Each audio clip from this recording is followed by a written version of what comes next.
If this was a title of just me, it would be jet lagged, carb loaded, and hustling like MC Hammer selling CDs out of his trunk in Nice. the 90s. Is that what he used to do?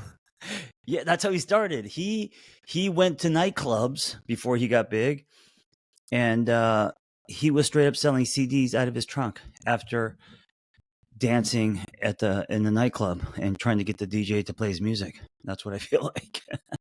Yeah. What's going on for you, John? How you doing? What do you mean? What's going on? Don't you know my life? Well, I'm just kidding. I know some bits of it, but the people listening don't. That's true. Well, actually, if they follow you on Instagram, they know everything. Yes, Because you post yes. everything. You and I are very transparent on Instagram. I have a book launch and an app launch simultaneously, and partly that's why I'm here in New York. But the app is very personal to me because it's something I've been working on for years. It just happened to land at the same time as this book, so just been overwhelmed. That is not ideal, right? From a energy perspective and a marketing perspective. Dude, to be honest with you, I love it because you know me. I'm like the whole muzzled greyhound. You know, you're not supposed to say spaz, I guess, these days. But most of my life, my friends would always tell me to calm down. And so those two words are very activating. I hope that when we hang out, you don't tell me to calm down. I don't know. I don't have a desire to like, it's, I want to say I don't have a desire to change who you are. Oh, thank you, Shaun. Yeah. Yeah, I'm going to change the shit out of you. But you just don't change me. Some of our followers and our listeners don't agree with that. They think that I'm trying to change you, actually. You know what? I think it's coming from a place of care and love. I don't think it's coming from a place of control. So when you give me some notes, I don't take it as you. The energy, you don't have a grabbing energy, which I love. You know what I'm saying? Yeah.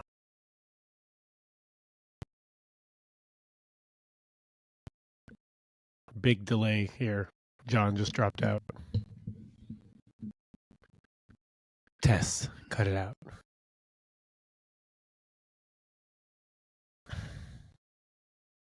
Shit, did I lose you? We lost John, everybody. Shaun? You're back. Sorry, man. I'm hotel Wi-Fi. Dude, hotel Wi-Fi, it's like you can't trust it. You cannot trust hotel Wi-Fi. I'm sitting on the floor of 100 square foot. It's just a bed and a bathroom. Beautiful, but it's I mean, it's New York, man. I'm not used to this because I'm from LA. We have backyards in LA, you know? Yeah. It's like Paris. Have you ever been to a Paris hotel? No, but I got to say, there's something like this in LA wouldn't work. It just means you're in someone's closet. But this in New York works. There's something charming. I think this also in Japan works. Tiny spaces, minimal. Like it kind of forces you to, just make your bed and not be messy. And get out. Yes. Yeah, you're not supposed to hang out in your hotel room in New York all day. Right. People in Los Angeles never leave their homes. So that's why the spaces are bigger. I'm not grabby.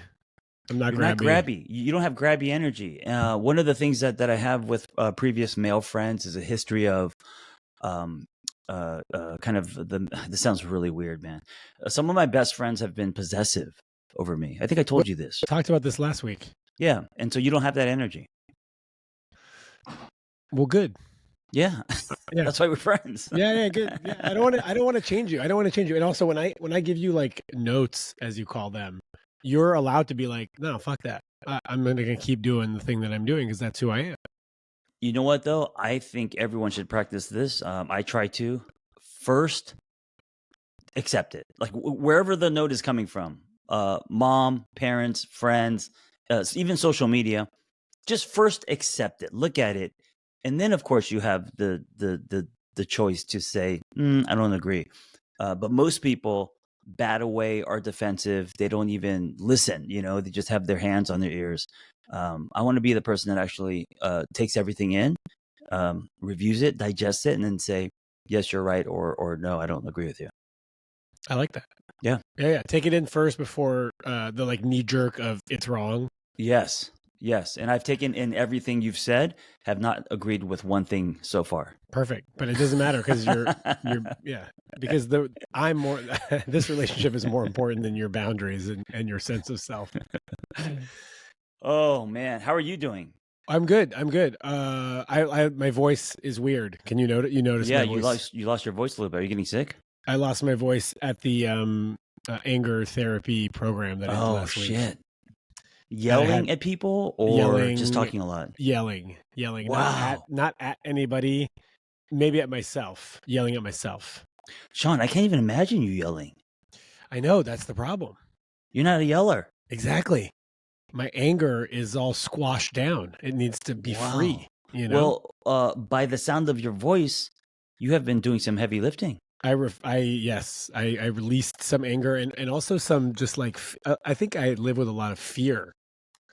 And I think fear is kind of hard. How do you express fear? Yeah. You mean as like a verbal expression? Yeah. Like anger, you can yell. Besides the announcement that I'm scared?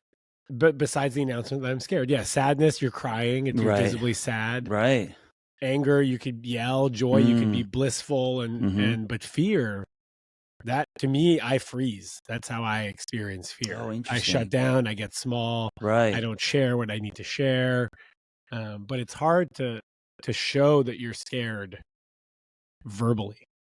So I think with fear, people either freeze, shut down, get small, or they explode, react, punch because of fear. I think those are kind of the two.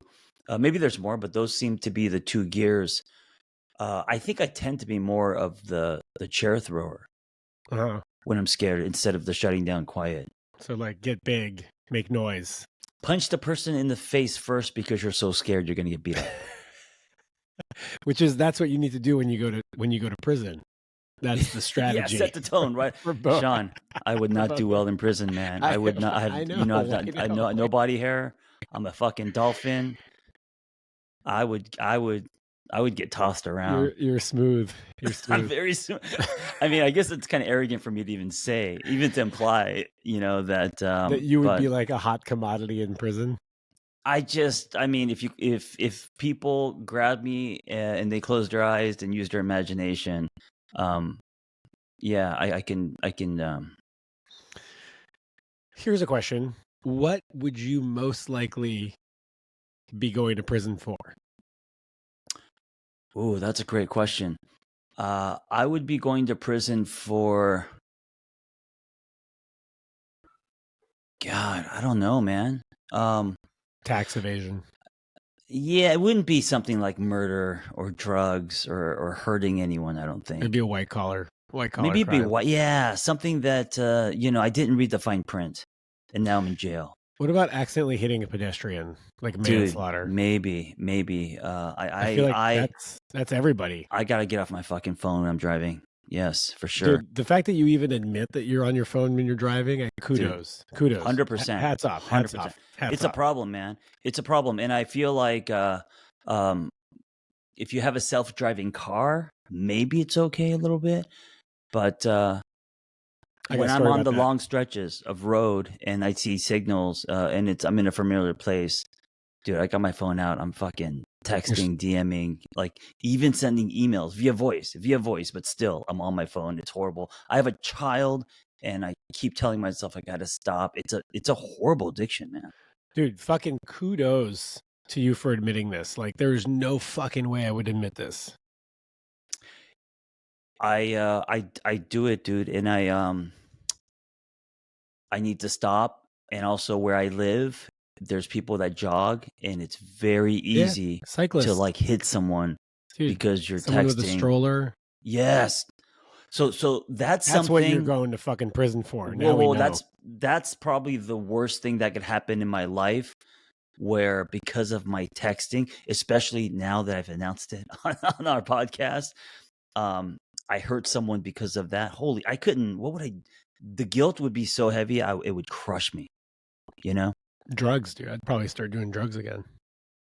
Yeah, I mean, it's not that it's better if you're drunk, but come on, texting is hitting someone because you're texting or because you're on your phone is probably there's no excuse for that. For We sure. got to look at we should look at the data. I'm sure that texting and driving is worse than drinking and driving Oh now. man. Oh yeah. And hey, listen. This podcast is called "We Can Do Better." Not we're perfect. Not we're perfect, and I guarantee you, most people listening to this have at least once during the week texted or been on their phone in the car when they shouldn't have. Okay, well, I guess I just I want to give you some love for that. Thank you. Yeah. And thanks. Hey, I don't do it on my motorcycle. On my motorcycle, I swear I don't text. Well, no shit. You got to grab the clutch and the throttle. There's no, dude. I have held my phone up with one hand and I've filmed myself while I'm driving my motorcycle, and I was like, "What the fuck am I doing? That is a gateway. What are you doing, John?" And then I was like, "Okay, I gotta stop. I gotta stop." But for you, it's not scrolling. You're not scrolling through Instagram. No, you're like firing no. off tech. You're like doing. You're like business. Yeah, it's all business. No, I don't scroll. It's all audio. Dude, my to-do list in the morning, I feel like is so long, and if I don't start chipping away at it, I have a lot of anxiety. So when I'm driving, I feel like now's production time. So I just start via audio, text this person, send, like, I'm not like scrolling and watching. That's not what I'm doing. No, I'm not taking in content. I'm trying to get shit done. It's funny. I was at a party this weekend and I was telling my friends how I'm tired all the time. Mm-hmm. And then we were like, oh, maybe it's, maybe it's like low testosterone or I don't know what. But I was like, I think I'm just like, I don't have enough things going on. So there's like nothing going on in my life. She's like, oh, you're not burnt out. You're like burned in.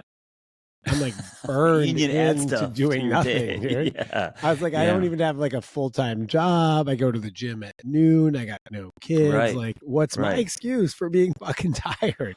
Well, but let's just also pull back and know that you are going through a transition. You are doing things like moving, settling in, getting into projects. It's all happening now. You're just not in the trenches like I am. It's true. I'm not in the trenches. No. I'm like looking at the trenches, wondering if someone's going to invite me in. You don't need a fucking invitation, Shaun. You just jump in. But you need projects to jump into. Oh, you have projects.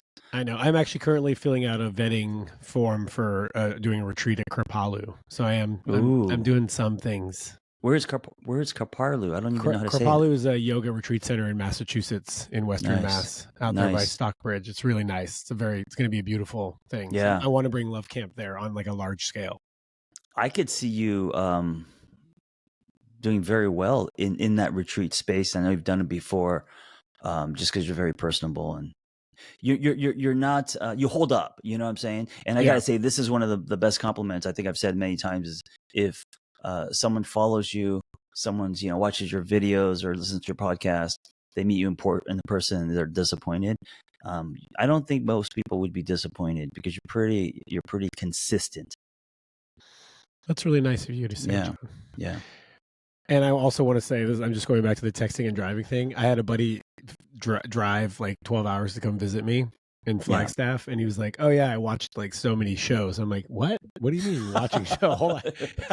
Oh my god! You can listen to a podcast by watching a show. And he's like, "Yeah, no, I just throw YouTube on and I watch shows. I'm not like fully watching them." Okay, hold on. And I was like, "You're insane. That's totally crazy." And then I went on a long road trip, and I'm like, "Let me try this thing," and I totally watched some shit. I watched some YouTube videos. Like, you're not really watching. You're kind of listening to it like a podcast, but every now and then you're looking at the screen, Listen, if you're driving across Texas, a never-ending straight road with the zero, that's what it was. It was driving across Nevada. Okay, yeah. The next car is like 30 miles away. Yeah, I mean, sure, but also, no, we shouldn't be doing any of this. We should just be listening to podcasts and music. You're right. And driving. And we're both admitted to not being the most careful drivers. And we both like driving. We're both like driving people. Yes. Gotta stop. And everybody's doing it. And everyone's doing it. A lot of people are doing it. Yes. Okay, John, I don't know what to do here. I got a bunch of negative feedback.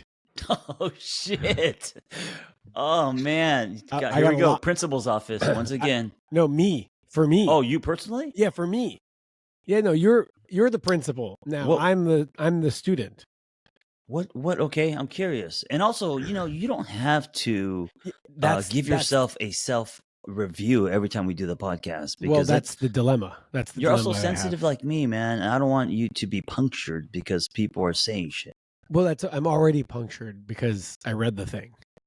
Oh, you're okay. It's already done. The damage is done. Now I'm damage is done. It's the aftermath, and then I'm kind of curious. But I also don't want this whole podcast to be like we read feedback about how we suck. Yeah. Right. Yeah. But at the same time, I want to be a little fair in the sense that like some people are getting the impression that you're in the principal's office more than I am, and I don't want that. I don't want you to feel like you're worse than I am. Okay. Today it's all about Shaun bashing. Are you into it? Let's do it. We'll do a little bit of it. So someone said that the feedback is lopsided, that you're getting more criticism than I am, and I think that makes sense because I'm the one reading the shit. Yeah. And then I've invited you to bash me more, and you do when you can, but I think it is lopsided, right? Yeah. And also, come on, the intention isn't to bash. It's not. That's not what we're trying to do here. We're trying to build a better relationship. Yeah. But man, fuck, people love it. People love it if you're like, here's what people are saying that's wrong with me. Oh my God, who wouldn't listen to that? It's naturally becoming bait. I mean, audio bait. It is kind of fun though. So people have said that when I gave you feedback about being more curious, that is me 100% projecting because I'm the one who's not curious about you and your life. That's not true, dude. You are very curious.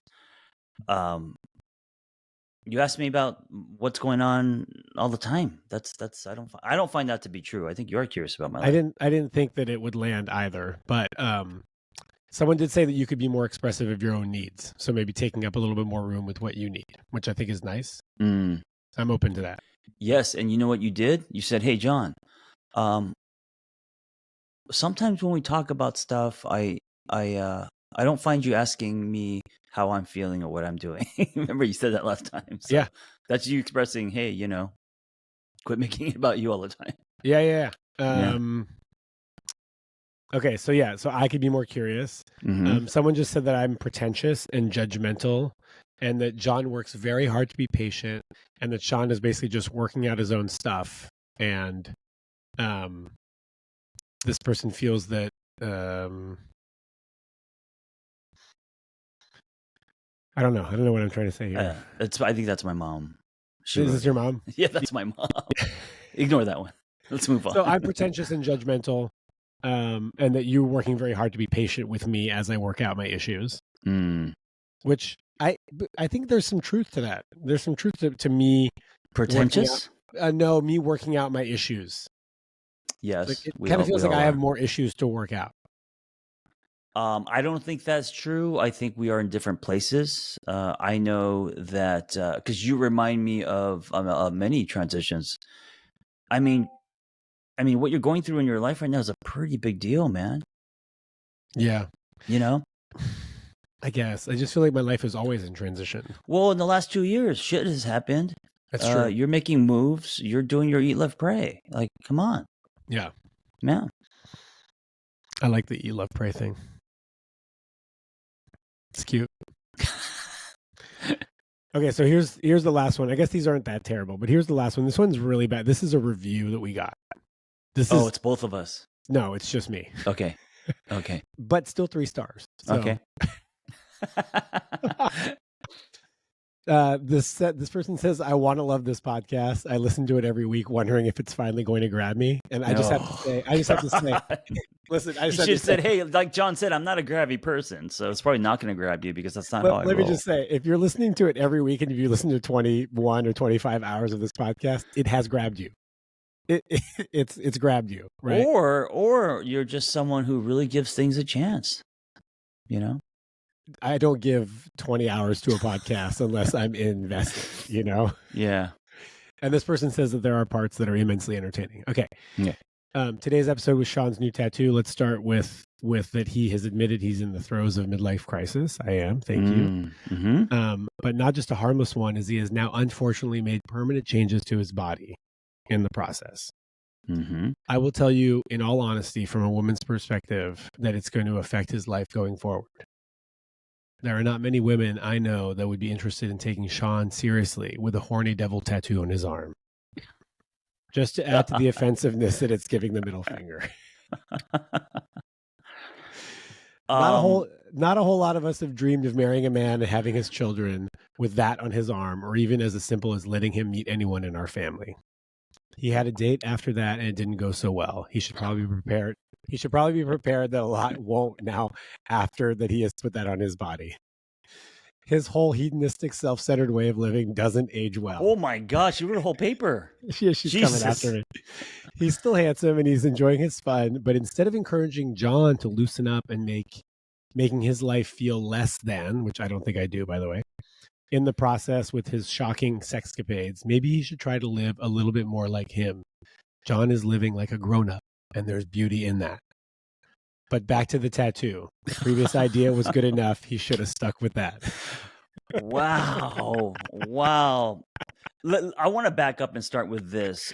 You're not going through a midlife crisis. You're going through a midlife awakening. All right. The whole crisis thing. I don't like that term. Whoa, wait, that's good. Yeah. And we're all about changing vocabulary, right? Changing terms. And the whole midlife crisis, because it's also slanted toward men, it's always like, oh, you're going through a midlife crisis. You're buying Corvettes and dating younger. You don't know who you are. You're fucking losing yourself. I don't think that's what's happening to you. I think you're going through a midlife awakening. I think you are asking big questions and trying to be better, So that's what you're going through. I love that. Yeah. And your tattoo is a reflection of that. Now, she doesn't like your tattoo. That's okay. Many people don't like my tattoo. My mom says, you look like auto mechanic. And she's like, please, no more tattoos. You look like auto mechanic, which is horrible, but my mom's fucking, Yeah. And, dude, the thing about tattoos is it's art and it's self-expression, right? My left arm just looks dirty. You know what I'm saying?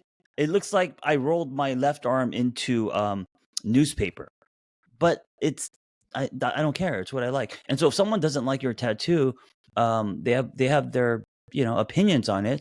But fuck, like in today's day where tattoos are the norm and the amount of diversity with tattoos, your tattoo isn't like, it's not like you got Bart Simpson on your ass or something. But you know what I'm saying? Even Bart Simpson on your ass, like you'll find someone who either loves it, doesn't care about it, or is like, yeah, it's kind of stupid, but I still love you as a person. Yeah. Who's the drummer from Blink 182? I don't know. But he has Cadillac across his chest. A giant, he's a billboard for Cadillac because he, I guess, loves Cadillac, right? Is he single? No, he's dating one of the Kardashians.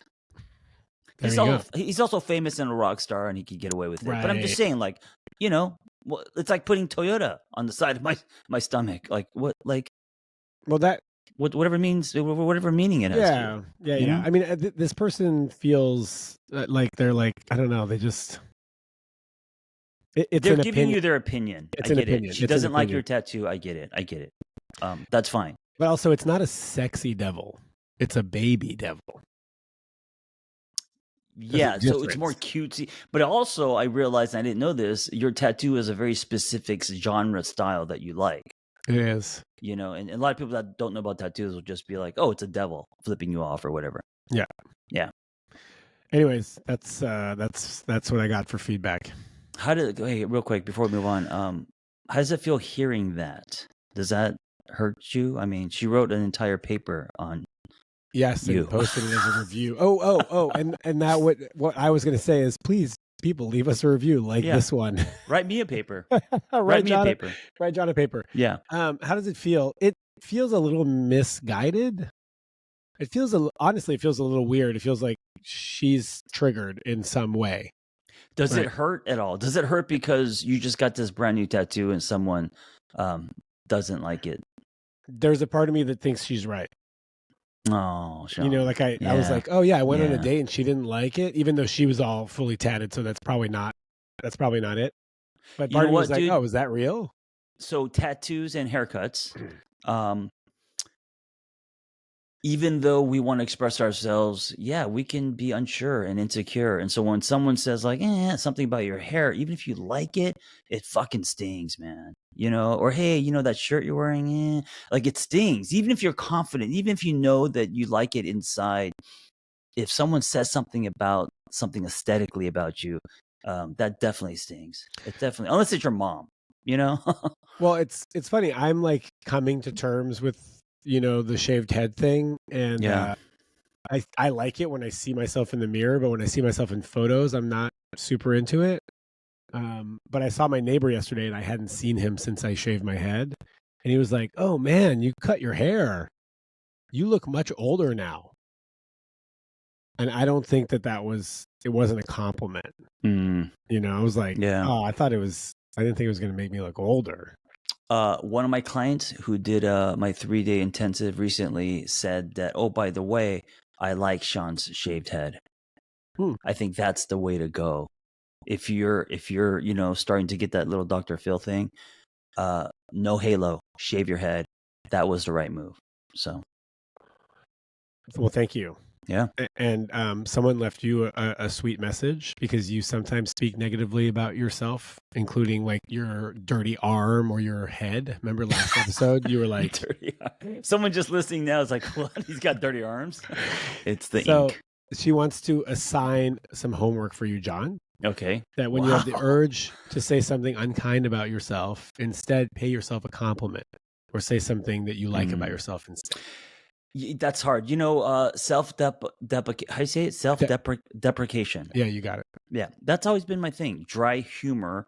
Yeah. Self-deprecate. That's just kind of that's my style. So yeah. I appreciate that, but giving myself compliments, it doesn't look good on me. It's not my thing. It's not on brand. It's not on brand. Not at all. Yeah. But maybe it could be on brand in like not outward facing, but inward facing. Privately. Yeah. Privately. Yeah. Or how about publicly right now? How about one thing that you love about yourself? Dude, what is happening today, man? No, I'll do it too. Oh my. Okay, you're right. That's a good. Listen, dude. Fucking men need to do this. You're right, man. One thing you love about yourself. One thing I love about myself in the frenzy of everything that's going on right now. Hey, okay, I have a good one. So, I'm trying to sell CDs right now. I'm hustling, right? And I put on a group text. I put hey guys, zero pressure, but I'm trying to get more men into my single on purpose app. Here's the thing: if you want to post, please do. If you don't, that's okay too, right? One person responded. One friend responded and said, "Sure," or whatever. And instantly, I felt. By the way, I didn't put you on the text. I know. I didn't want to. And instantly, I felt, God, what are you doing, dude? Why are you trying to push things on people? Why? So there's this whole negative, like, why, you're making people uncomfortable. But then I like stood up for myself and I was like, listen, I don't ask for a lot of things. And also I believe in asking for things. Most people I know don't ask for anything. Dude, I will DM people. I will ask for things. And what? They say no, that's okay. I will still reach out. I will reach out. I met Jay Shetty once on an Instagram live. My friend Justin Baldoni, we were on a text thread. He gave me his phone number. I don't know him, but I was like, fuck it. I texted him. Most people would be like, no, you got to meet him. You got to shake his hand. You don't just text people. I did it. Did he respond? No. but I'm starting to be okay with this is who I am. I'm not begging. I'm not rude. I'm not standing outside your door knocking on it. But a text or what, like just asking for things in general, which I used to not like about myself. I'm starting to sit in it and be okay with it and actually like that about myself. It's not a bad thing. Well, it's a nice quality if you do it with an open hand without expectations and you don't like become an asshole about it if they don't give you I always say zero pressure. I always try to be kind about it, and I never do it more than like once. Do you know what I'm saying? I think it's a great quality that a lot of people don't have, or that a lot of people struggle with asking. Some people get offended when you ask for things, Yeah, but also some people like aren't going to get what they want because they're just scared of asking. Well, exactly. That's what I'm trying to live by. Is I don't want to be someone who didn't ask for the kiss, or didn't ask for this, or didn't ask for, a higher rate or a favor or whatever it is that you feel like you need, John's learning that it's important to ask for the kiss. Yes. Did you hear that? Instead of grabbing, instead of taking it. Yeah. Hey, I'm paying for first dates now. Okay. So, yes, we're doing more than coffee. If you go on a date with Shaun, you will get appetizers and then the check. Poutine, drinks. Let's go. Oh shit. Yeah, dude. Yeah. Okay. Anyway, what's one thing you like about yourself? Thank you. I think I have I am good at making people feel seen. Yeah, I agree with that. And my presence is good when I'm with you. Yeah. That makes a sexy partner, Shaun. And I make people laugh. Pretty funny. I don't know about that, but not everybody. Not everybody. Not everybody.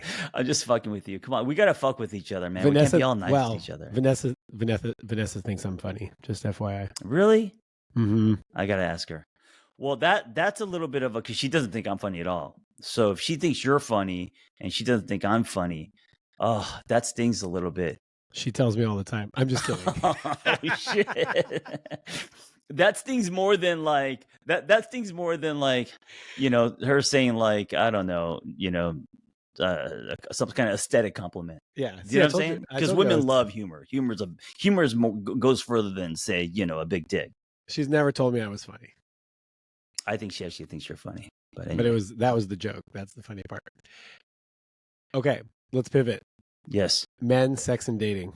Men, sex, and dating. Let's do it. Yeah. So somebody sent me some stats from a Cleveland study. Mm-hmm. That men are super conscious about their body image. And if you're listening to the show, you know that John and I both have our insecurities. Yeah.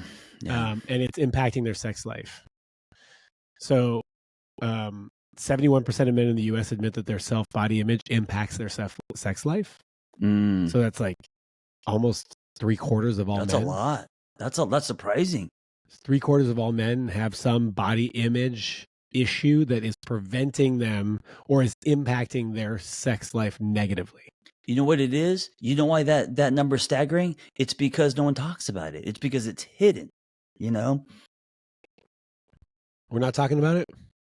Well, we are. But the majority of men who have body issues, body dysmorphia, insecurities, they don't sit around talking about it, unless maybe with their therapist, but they're not openly talking about it. Yeah, I don't really tell my buddies that like I wish I had like a smaller waistline, or that I'm like don't love my belly or my abdominal fat. Or don't you think women do talk about that stuff more in their circles? I think so. Yeah, men, and I think partly because if we talk about our bodies, we seem weak and we seem it's not a manly thing to do, to talk about your waist size or your belly fat. Yeah. Whoa. Where was I? I was at Kripalu last weekend, and it's like a buffet.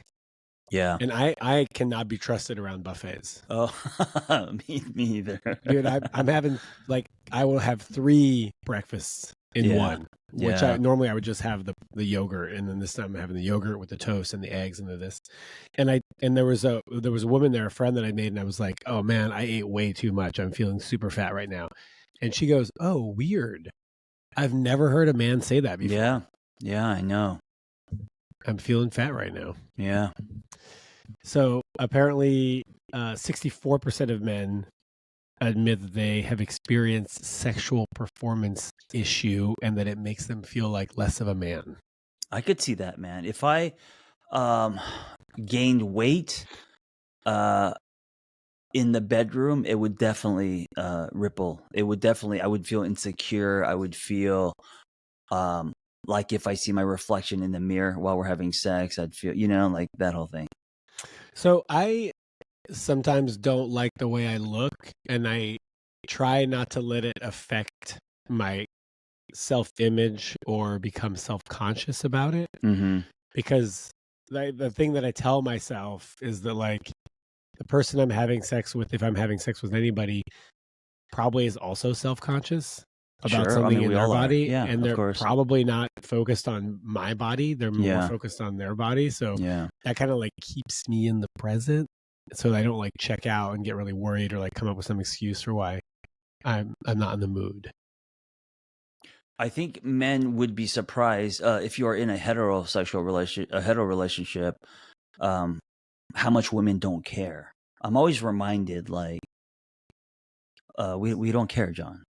You know, the little layer, the little spare tire you have around your waist, or the whatever you're insecure about. They care more about how you make them feel. I think most women would pick humor over abs. You're probably right. Yeah. Abs aren't funny. I mean, that being said, there are women. Vanessa has been the first woman who's like, John, I fucking love abs. Firefighters, you know, all that. And I was like, oh, you're the first person that has put weight on abs, because a lot of women say that if you have abs, they know what it takes to make those abs, which means no life and not, you know, very strict food, and you're at the gym every day and all that. So, a discipline. I don't want to be shredded because I'm not willing to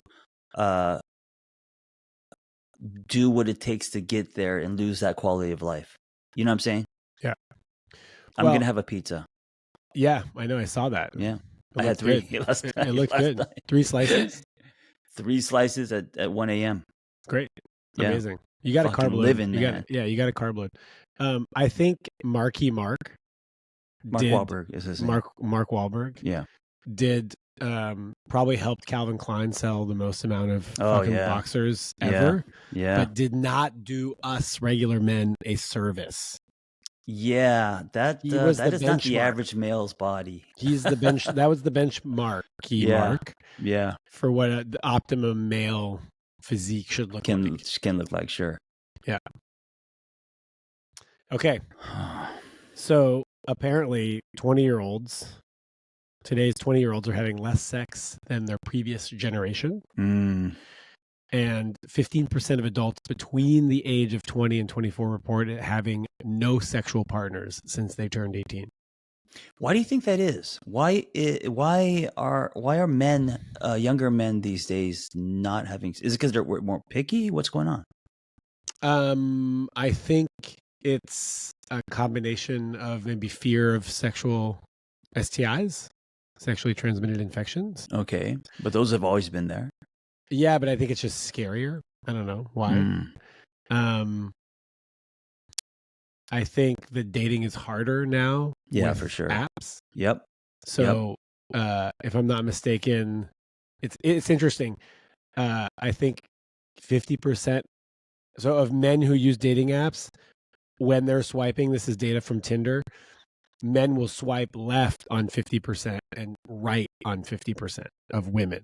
This is hetero data that we have here. So they're saying yes to every other woman. Women are swiping left, so they're saying no to 95%. Yeah, I could see that. Of the men that they're swiping on. So guys aren't going on dates anywhere near as much as they could if they were women. I think also I think also Gen Z. I don't think sex is at the top of their list. I think they want more. I think they're also looking for emotional connection more so. I think that whole generation is overthinking and also cautious and also want more for themselves than say Gen X. Maybe, but also I feel like it's harder to, like, unless you're from a well-to-do family, like it's going to be harder to get ahead in the world as a Gen Zer. Yes, there's a lot of failure to launch. Look, fucking, it's expensive these days. There's a lot of Gen Zs having kind of just trying to get by. It's going to be harder for them to buy a house, if not downright impossible. Yeah, impossible. And so I think that can affect your self-esteem.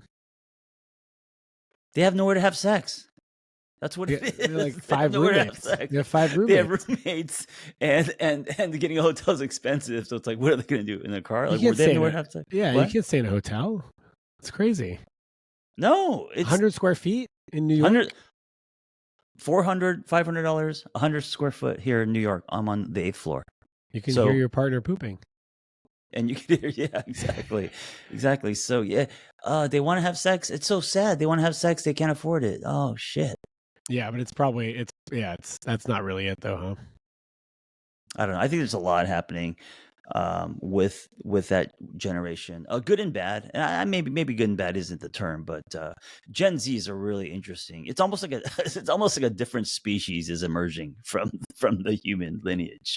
Yeah, I don't know. I don't have a lot of experience with Gen Z folks, especially men. It's different, men. Especially men. Yeah.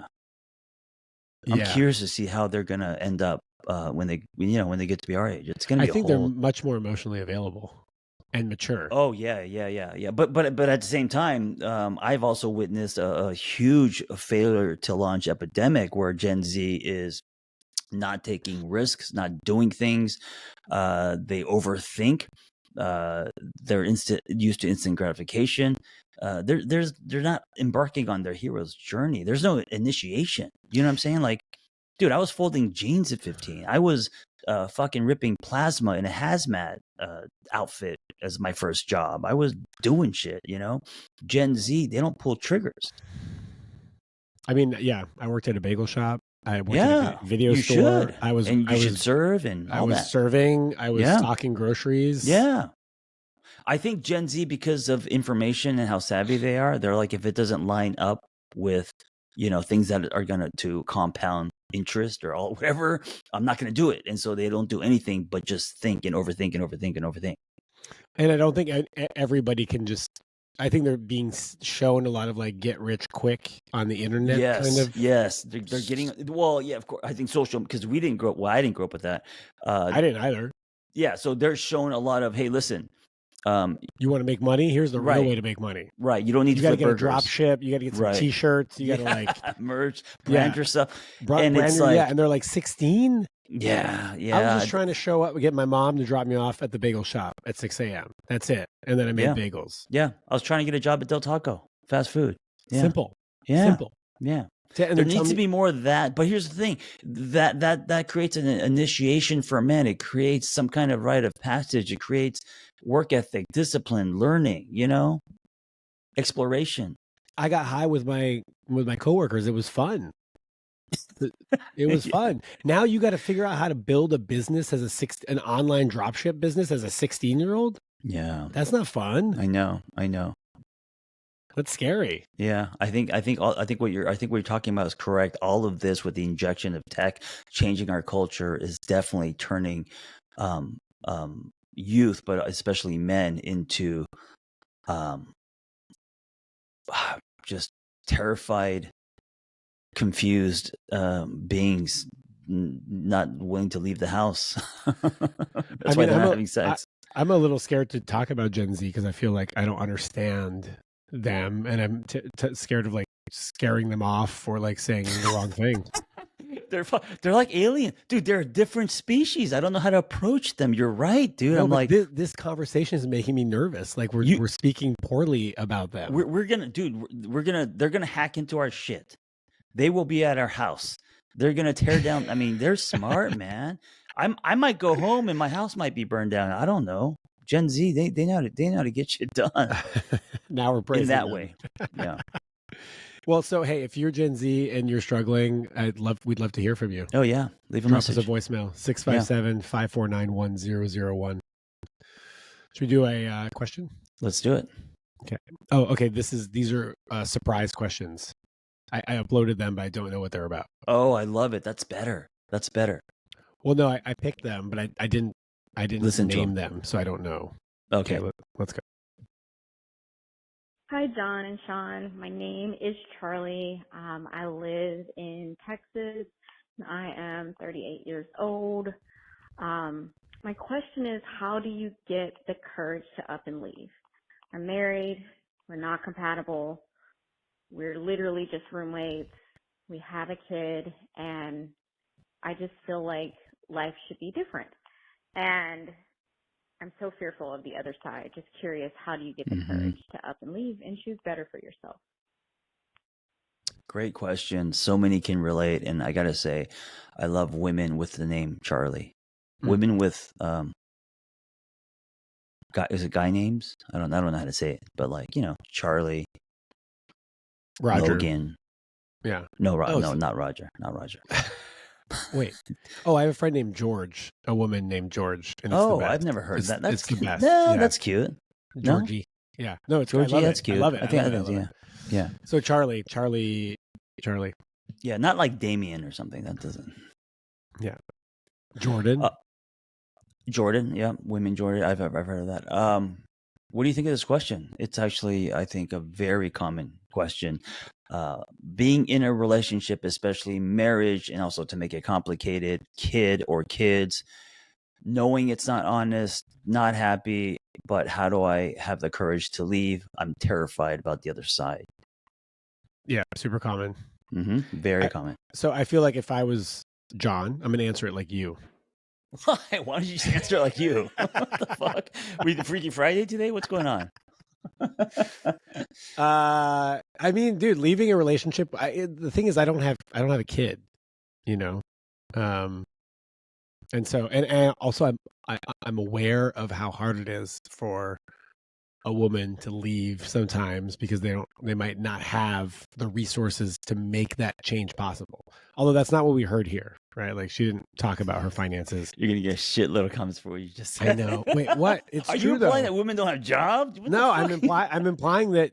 No, I'm not saying that. That's what you're gonna get. I know what you're saying. I know where your heart is. Okay, I'm just gonna stop talking. Anyways. All right, next question. Next question. Can we get more questions about cars? Okay. Two things. One, and this is, if you don't have the courage, this is how you get the courage. This is how I would get courage. You're taking someone hostage.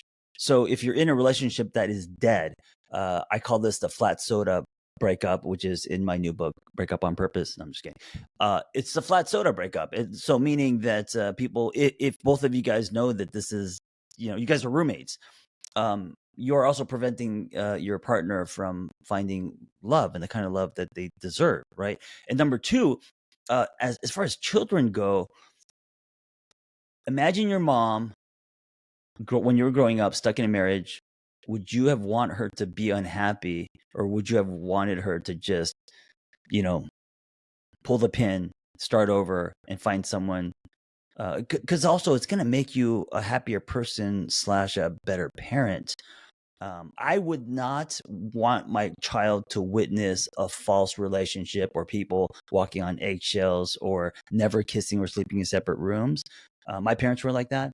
I would not want to model that for my child. So basically, if you want courage, don't make it about you, is what I'm trying to say. Because when we make it about us, we're terrified. If we don't make it about us, and if you want to make it about your child, in the other way, not in the way that you don't want them to stress. Of course they're going to stress, but at the end of the day, they're going to look back and respect you more for having the courage to leave a relationship that was dead or not honest to you.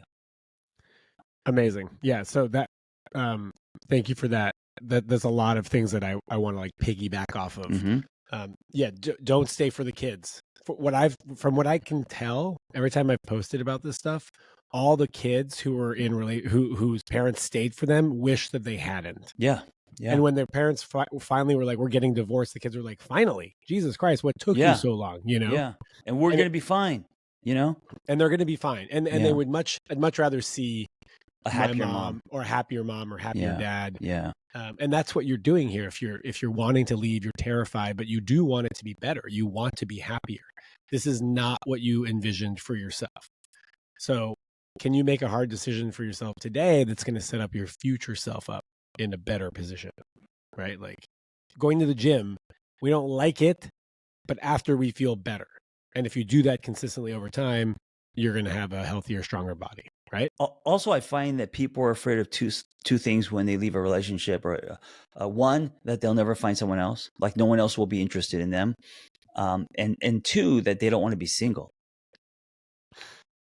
And one of my missions is why is being single so bad? Like, why is that a stain? Why? I mean, I know why. It's because society and people say that when you're single, there's something wrong with you, or if you've been single for too long. But I mean, I've been trying to give singlehood a cape for the last 5 years, and it's like single, and you don't have to be single forever, but being single isn't a bad thing. No, I mean, I kind of like it. Of course you like it. You're going to sex parties and, Imagine if, this is so hilarious. Imagine if, like, for your book, Single on Purpose, will there ever be like a second edition or something? No, but there's an app. It's out now. The single, yeah. What if I was the face of your app? You are the face. Come into my app. Shaun, you are actually a great face for my app. You're actually, oh my God, you're a living example, right? And you're not like saying, oh, I'm anti-relationships. No. You are also looking for love, but you're a great example of someone who's single. And I'm not going to say old, but you're not 20, right? I'm not 20. So you do have a ticking clock. I'm older. You're older, right? I got gray hair in I got gray beard. You got gray hair, but you also, want children. You're not like trying to be single for the rest of your life. And yet you're taking this time to do things like transition life, go live in a new city, work on projects, run retreats, just go fucking live your life. I am living life. I'm not letting it stop me. No, you're getting these horrible tattoos. You're sexy devil. What the fuck is up with that? Who's gonna want to marry me now? Look, you're lifting weights. You're wearing higher socks. You're doing a lot of good shit. Shaun. I'm wearing XL t-shirts now. Oh, why? That's the look. Oh, is it? I can't pull that off. A little looser. Yeah, but I'm not as tall as you, and so if I don't wear something fitted, I look like a little refrigerator box. Okay. You're a great example. You're a great example of someone who's embracing singlehood. And also I'm sure there are times that you're alone and lonely. Yeah. I want sex, dude. I want connection. I want intimacy. I want someone to watch movies with. I want someone to go to I want all that stuff. Yeah. Hey, Single on Purpose, the app, check it out in the show notes. There's a link there. Oh, Shaun, look at I didn't even ask him. I did a lot of hinting. I didn't even ask him. Well, and John, ask for what you want. That's your thing, know, right? but that's your thing. Yeah. Thank you. Anyways, for that. I appreciate there's a new app. It's coaching. It's community. It's a community of like-minded singles. If you hate swiping, and it's gonna be organic, authentic connections in there, and then we're gonna have live events and stuff like that. And then of course, video courses, coaching, and all that. Yeah, there's like a growth component to it. Yeah. Of course. Instead of Tinder, there's a gross component to it. Oh, I see what you did there. Nice. Yes. So link in the show notes. Just click that and go straight to it. Download it. Thank you. Get in. Thank you. I'm not done. I'm not done with the lady, Charlie. Yes, I'm not. She represents so many people right now. So here's the thing. You said you're holding the other person hostage, or you might be, but that other person might be very, very invested in the status quo, even if they're not happy. Like maybe they're having like boring sex, like maintenance sex, and that is fine for Charlie's partner. And they also may be afraid to venture off on their own or to end this. Yeah, I just don't think that it's safe to assume that you're holding the other person hostage. Right. I think men sometimes can be very like they are cemented in their relationship, whether it's good or not, because of what it means to have a partner and to not be divorced. Right. So it might not be an amicable breakup. Yeah. And that you shouldn't let that stop you anyways. Right. Hey, do you think for people like us, it's harder to be in a relationship because we want more for ourselves? Like yes. we're what's that? You know what I'm talking about? Like, yes. Vanessa and I, both of us, not just me, we're not scared of divorce. If things don't work or we're unaligned for too long, we're out and we're okay with that. Yeah. We're not going to hate each other, but there is no like guarantee, and we both can look at each other in the eyes and say we choose to be with each other, but we're okay if it's not forever. Most people are like, oh my God, what are you saying? Yeah. I mean, if you and Vanessa don't work out, you'll be twice divorced. And I'm okay with that. I love that. You can tattoo that on your right forearm. Divorce to me are like stamps on a passport. I went somewhere and came back. You know what? If you have one stamp on your passport, I think you have less tree rings. You're less wisdom, less knowledge. You haven't seen shit. So Divorce to me is like, I mean, maybe after 3, calm down. But Well, but I've got no stamps, John. Okay, sorry. I'm just trying to stick up for people who have been divorced many times, and on their forehead it says salvaged or defective or salvaged. You're on a date, dude. If you're on a date and you say you've been divorced, say more than 3 times, people will judge you very fast. Yeah. Yeah. I could see that. I've never been on a date. Once they're curious, twice they're like, might be a pink flag. If you've been divorced 3 times in our society, people are like, something's wrong with him or her. What about if you've never been married and you're my age? See that exactly. That's also not fair. People, that's a little sus. Yeah, people will say, "What's wrong with you? Why aren't you married?" Well, I'm working on that. That's what I say. Well, because you say because I'm picky. You say because I'm picky. Because I haven't met anybody that I want to spend time with more than being alone. Yes, and you want more for you. Yeah, and you want to bring a lot to the table when you make that choice. That's why. I like that. And I'm still working on my mommy issues. Don't lead with that. Make sure that's the end. I wouldn't start with that. Okay, the last thing I want to just point out is that you said something about separate bedrooms. Like if your parents are in separate bedrooms, like you said that in a kind of a negative way. There are people who have separate bedrooms who are madly in love with each other, but like he snores or she has weird flatulence things, and they just. Yes, I meant that as in roommates, sexless. Yeah. What's ironic is Vanessa and I also have separate bedrooms because our daughter comes in, wakes us up. It's a fucking whole thing. So we would have separate houses too. Like you know what, man? Everything right now is about customization. Whatever works for you. I meant separate bedrooms, like my parents. That kind. Did you say her daughter or our daughter? Our daughter. Okay. Yeah, I said our daughter. I heard her. Yeah, which would have been funny. I don't even know if she's mine yet. But you also have she kind of looks like you. Yeah. You also have that like whole needing to hit your penis with a hammer at 3 a.m. thing, which I think could be not a hammer, maybe a mallet. Use a sledgehammer. Hey, 57 minutes before the first penis mention. That's a fucking, we're growing. Well, we're growing. Dude, episode 1 was nothing but dicks and penises, and for 40 minutes we're just talking about dicks and penises, and that's right. Yeah. Also, I think if I'm not mistaken, I'm pretty sure that last episode we didn't mention penises at all. Yeah. If I'm not mistaken. You know what I love about this podcast, and I think what makes it enjoyable for us? Dude, we come in and we just turn it on and go. And a lot of podcasts, it's like, they want outlines. They want what are we going to talk about? They want like almost a teleprompter thing. It's like, I love this, just chatting and people being kind of a fly on the wall. I think these are always the best episodes. I think people like that. Yeah, some podcasts I've been on, they want fucking outlines, and at 3.5 minutes you got to hit this point and then this. And it's like, dude, am I on like the morning show? What's going on? I hate it when they ask me to like fill out a form about what we're going to talk about. Yeah. I just I like leave it blank. Also, in small print, how many times you have to share it and like in what format? It's like, what? Am I buying a car? What is going on? If it's like On Being with Krista Tippett, I'm filling it out. I'm sharing the hell out of it. I'm, like if it's a big podcast, but if it's not, like, let's just have a conversation. Yeah. I mean, the big podcast, there are teams involved, and I get that. You got to go through the hoops, but. Should we do a second surprise question? Do you have time? Let's do it. John said yes. I'm a yes man. Hi, Shaun and John. My name's Abby. I'm 26 from San Diego.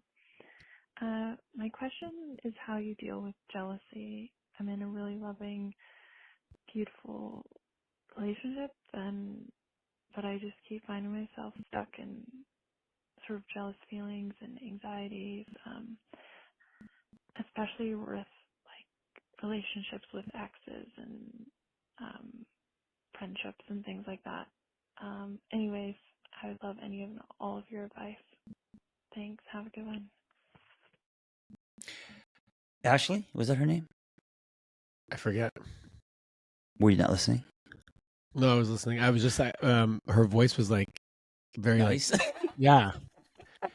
I was like, where's this going? Where's Dude, this I was going? gonna say that, but I didn't want to sound like a pervert. I was I like, know. oh wow, It sounded like it could have been like a sleepy like sex thing, but then it it ends was up a being little a sultry. It was a little sexy. Like I was like, this sounds like she could do some sex talking or whatever it's called. Hold on.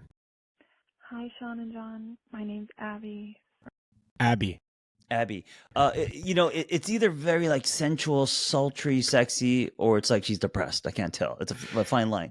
But Abby, you can't white knuckle jealousy. Logically, we could say, listen, I'm not jealous. He should have, girlfriends, or he likes someone's photo. Logically, we can say, why am I jealous? Jealousy is something that you have to process, explore, figure out where it's coming from, and then work through that, right? So there might have been history where people have been unfaithful or lied. Trust may have been broken. Maybe, I mean, at the end of the day, it has to do with insecurities within yourself. You might be jealous because you're afraid that he may leave, which may be tied to abandonment stuff, or you may be insecure. You may think that you bring less to the relationship. Like there's all these deeper issues that are tied to jealousy, which is the result of something that comes from something deeper. It's not just like, I'm jealous, I don't want to be jealous anymore, I'm going to stop it. That's not how it works. Dude, I love your take. Like, I'm so grateful for you as a therapist. When I put up a question and I'm like, I have no fucking idea how to answer this, and you just drop a thing like, you can't white knuckle jealousy, and then tell us about like why that works or why that doesn't work. I really appreciate that. You. I mean, I spent $60,000 that I'm still paying off for the degree, and then 3,000 hours that took me 6 years. But you're still paying it off. Dude, is it low interest? It's low interest. Yeah, you want to keep the low interest rates. You want to pay those off. Yeah, I'm slowly. paying off the credit cards first. Makes sense. Yeah, it makes sense. Jesus, John. So it's interesting. Like so I just came back from that week-long, leadership training program on emotions, and the first thing that came up for me is like in these group scenarios, like we get triggered by each other, and I could just see a scenario in which I'm like so fucking mad or jealous, and I'm just like, I'm yelling at the top of my lungs, I'm fucking jealous. I'm jealous. I'm jealous. I'm scared that you're going to leave me. I'm scared that you're going to leave me. And once you like accept all that stuff, it seems to just like kind of quiet in the body, right? Like acceptance. Yes. You name the fear. And I like that you name the fear. Like I'm scared that you might leave me, right? Like that's one of the things, that's one of the outcomes of the jealousies. There might be fear underneath there, or there might be anger at having been cheated on in the past, or having been left with somebody else in the past, right? So there might be some lingering PTSD around this relationship or around a previous relationship, and this is getting activated by whatever your partner's behavior of hanging out with an ex or hanging out with a female friend. And then the work is to actually, when you notice that you're jealous, is to instead of trying to control your partner, is that you take it on.